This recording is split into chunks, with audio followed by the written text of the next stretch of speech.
Welcome back.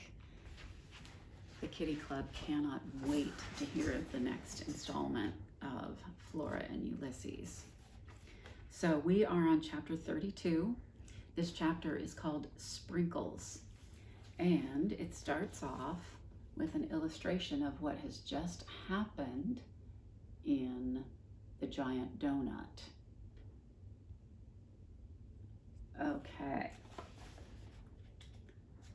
So, and the next page is another illustration.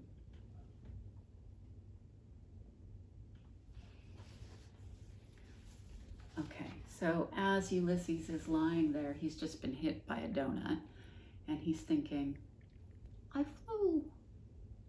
Where's Flora? And does the hot piece of donut? Sprinkles. And then he passes out.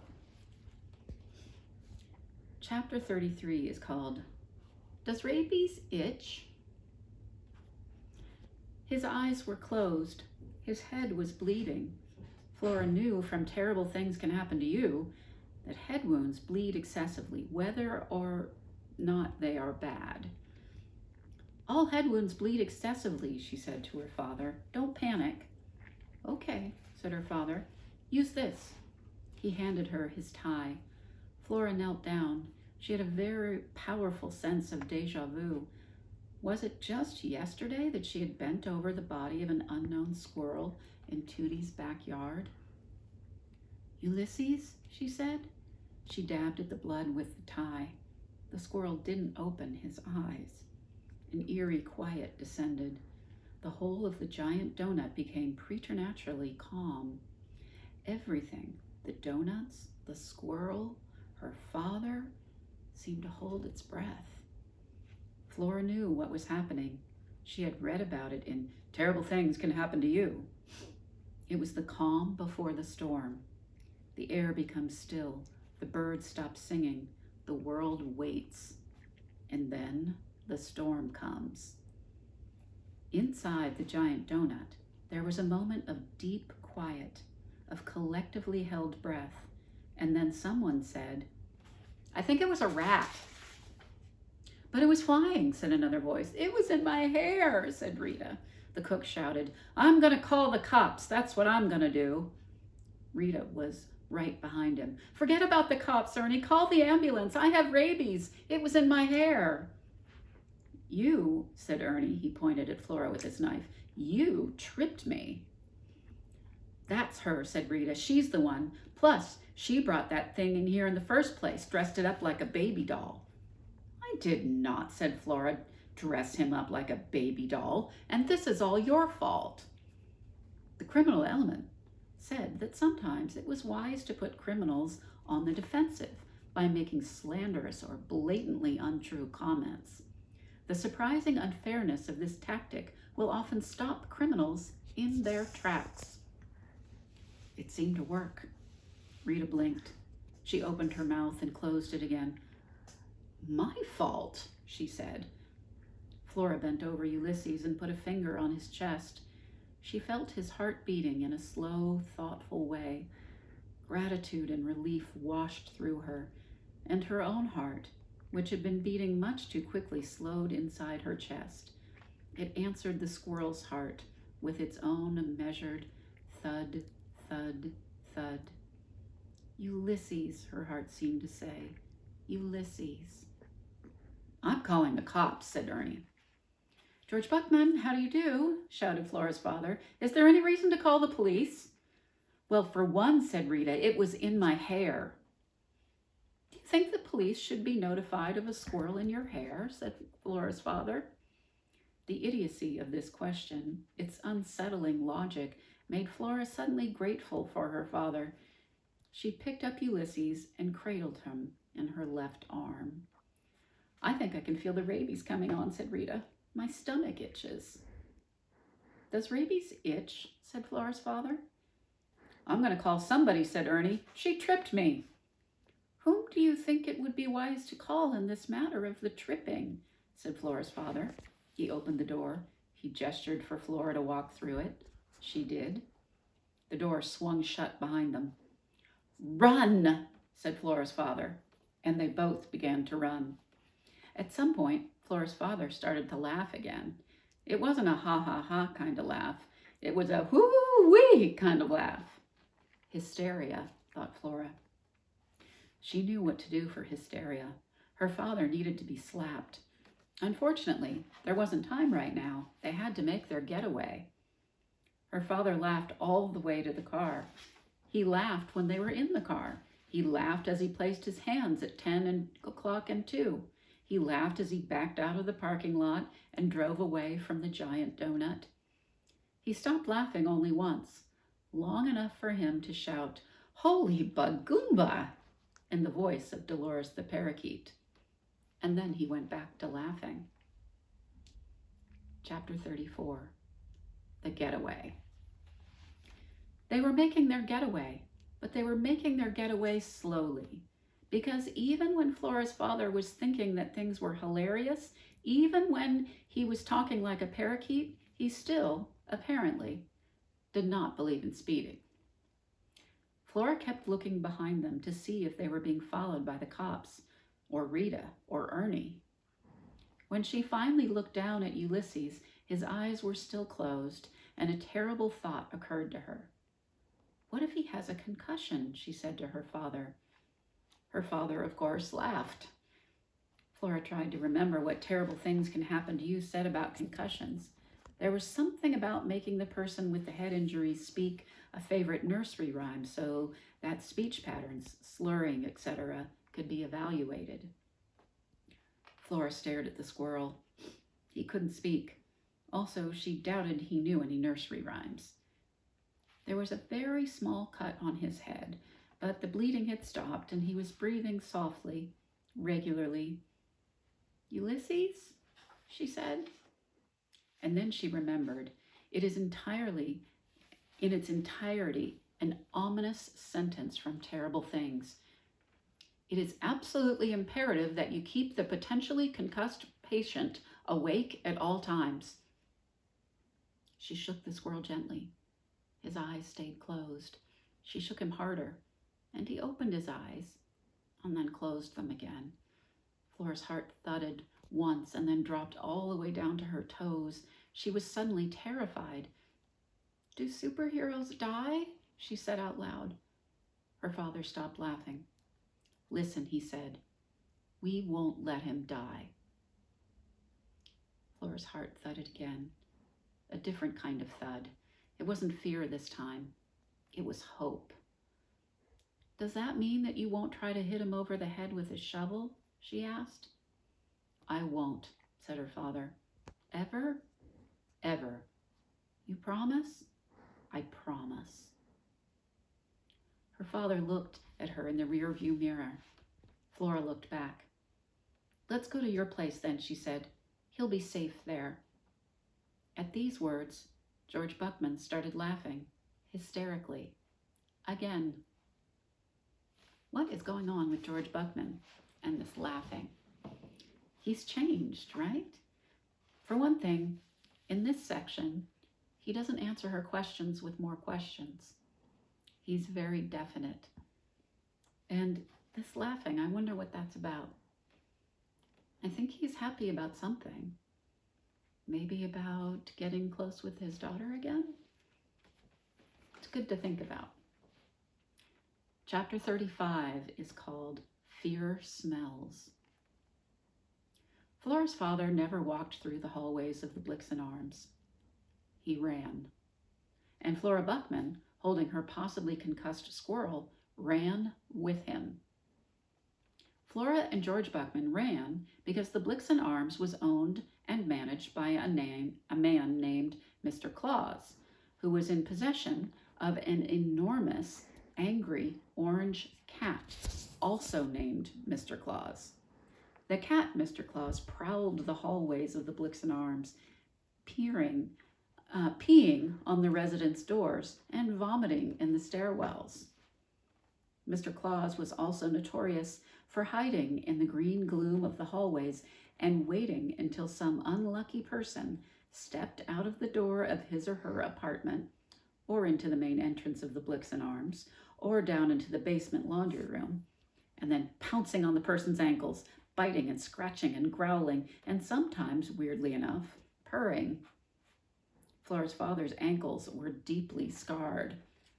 "The cat can smell your fear," Flora shouted as she ran. "It's a scientific fact." She had read about fear in Terrible Things Can Happen to You. "Fear smells," said Terrible Things, "and the smell of fear further incites the predator." Ahead of her, her father laughed his hearty and seemingly endless laugh. If Flora had more time, she would have said, "For the love of Pete, what's so funny?" But she didn't have time. There was a squirrel to save. Chapter 36 is called Surprise, Anger, Joy. Flora stood and stared at the sign on apartment 267. It was made of fake wood and engraved with white letters that spelled out the words, "Residing within, the Doctor's Meacham." What was the apostrophe doing there? Did the doctor own the Meacham? And what was it with the exclamation marks? Did people not know what they were for? Surprise, anger, joy, that's what exclamation marks were for. They had nothing to do with who resided where. But at this particular moment, the exclamation mark seemed entirely appropriate. It was terribly exciting that a doctor, who didn't know how to use apostrophes, lived in apartment 267. "What are you staring at?" said her father. He was putting his key into the door of apartment 271. He was laughing softly. "A doctor lives here," said Flora. "Dr. Meacham," said her father. "I'm going to see if he can help with Ulysses," said Flora. "Excellent idea," said her father. He opened the door of his apartment. He looked to the left and then to the right. "Keep your eyes open for Mr. Claus," he said. "I'll join you in a bit." He slammed the door just as Flora raised her hand to knock on Dr. Meacham's door. And here is an illustration. There's Flora and Dr. Meacham, who turns out to be a woman. But she didn't get the chance to knock. The door swung open of its own accord.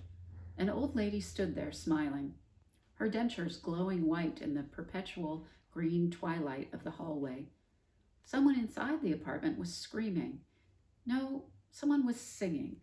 It was opera music. "At last," said the old lady. "I'm so glad to see your face." Flora turned and looked behind her. "I'm speaking to you, little flower." "Me?" said Flora.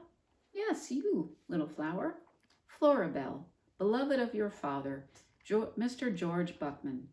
Come in, little flower, come in." "Actually," said Flora, "I'm looking for a doctor. I have a medical emergency." Of course, said the old woman. "We are, all of us, medical emergencies. You must come in now. I've been waiting for so long." She reached out and yanked Flora over the threshold of 267 and into the apartment. The criminal element had a lot to say about entering the home of a stranger. They suggested that you do so at your own risk, and that if you did make the questionable decision to enter the home of someone you didn't know, a door to the outside world should be left open at all times to facilitate a quick escape. The old lady slammed the door shut. The opera music was very loud now. Flora looked down at the hand that was on her arm. It was spotted and wrinkled. "Beloved?" thought Flora. "Me?" Chapter 37, Singing with the Angels. He woke with a single giant watery eye staring at him. He blinked. His head hurt. The gigantic eye was mesmerizing and beautiful. It was like staring at a small planet, a whole sad and lonely world. Ulysses found it hard to look away. He stared at the eye, and the eye stared back. Was he dead? Had he been hit over the head with a shovel? He could hear someone singing. He knew that he should be afraid, but he didn't feel afraid. So much had happened to him in the last 24 hours that somewhere along the way he had stopped worrying. Everything had become interesting as opposed to worrisome. If he was dead, well, that was interesting too. My eyesight is not what it was, said a voice. When I was a girl in Blundermeason, I could read a sign before anyone else saw the sign. Not that it helped me seeing things clearly. Sometimes it is safer not to see. In Blundermeason, the words on the sign were often not the truth. And I ask you, what good does it do you to read the words of a lie? But that is a different story. I will tell that story later. I find this magnifying glass to be of great assistance. Yes, yes, I see him. He is very much alive. I know he's alive, said another voice. I can tell that. Flora. Flora was here with him. How comforting. Yes, I see. He is a squirrel. For the love of Pete, said Flora, I know he's a squirrel. He is missing much fur, said the voice. What kind of doctor are you, said Flora. The voices in the room kept singing. They were full of sadness and love and desperation. The voice belonging to the giant eye hummed along with them. Ulysses tried to get to his feet. A gentle hand pushed him back. I am the Dr. Measham, who is the doctor of philosophy, said the voice. My husband, the other Dr. Measham, was the medical doctor, but he has passed away. This is a euphemism, of course. I mean to say that he is dead. He is departed from this world. He is elsewhere and singing with the angels. Ha! There is another euphemism, singing with the angels. I ask you, why is it so hard to stay away from the euphemisms? They creep in always and attempt to make the difficult things more pleasing. So let me try again. He is dead, the other Dr. Measham, the medical one, and I hope that he is somewhere singing, perhaps singing something from Mozart, but who knows where he is and what he is doing. For the love of Pete, said Flora again, I need a medical doctor. Ulysses might have a concussion. Shh, calm, calm. Why are you so agitated? There's no need to worry. You are worried about what? You will tell me what happened that makes you think concussion. He hit a door, said Flora, with his head. Yes, this could give a concussion. When I was a girl in Blundermeason, people were often getting concussions. Gifts from the trolls, you understand. Gifts from the trolls? Said Flora. What are you talking about? Look at him. Does he look like he has a concussion? The gigantic eye of Dr. Measham came closer, much closer. It studied him. The beautiful voices sang. Dr. Measham hummed. Ulysses felt strangely peaceful. If he spent the rest of his life being stared at by a giant eye and hummed over, things could be worse. The pupils of his little eyes are not dilated, said Dr. Measham. Dilated pupils, said Flora. I couldn't remember that one.